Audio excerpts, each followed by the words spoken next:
ஒரு இரவில் 850 பேர் மாஸ்கோ தியேட்டரில் சிக்கினர். சீச்சன் பயங்கரவாதிகள் அவர்களை பணைய கைதிகளாக வைத்திருந்தனர். ரஷ்ய அரசு பேச்சுவார்த்தையை மறுத்தது. அதற்கு பதிலாக அவர்கள் ஒரு இரகசிய திட்டத்தை தேர்ந்தெடுத்தனர். சிறப்பு படைகள் கட்டடத்தில் ஒரு மர்ம வாயுவை செலுத்தினர்.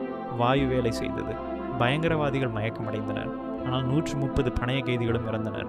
உயிர் பிழைத்தவர்கள் கேட்டனர், என்ன வாயு பயன்படுத்தினீர்கள்? மருத்துவர்கள் சிகிச்சை அளிக்க வேண்டும் என்று கெஞ்சினர். அரசு மறுத்தது. மருத்துவர்கள் யூகித்து கொண்டே சிகிச்சை அளித்தனர். மக்கள் தொடர்ந்து இறந்து கொண்டிருந்தனர். கசிந்த ஆவணங்கள் பின்னர் வெளிப்படுத்தின. அது இராணுவ தர ஃபென்டானில் வகையாக இருந்தது. ரஷ்ய அரசு தங்கள் சொந்த கொடிய தவறை மறைக்க அந்த வாயுவின் அடையாளத்தை இன்றும் ரகசியமாக வைத்துள்ளது. சில உண்மைகள் எப்பொழுதும் புதைக்கப்பட்டே இருக்கும்.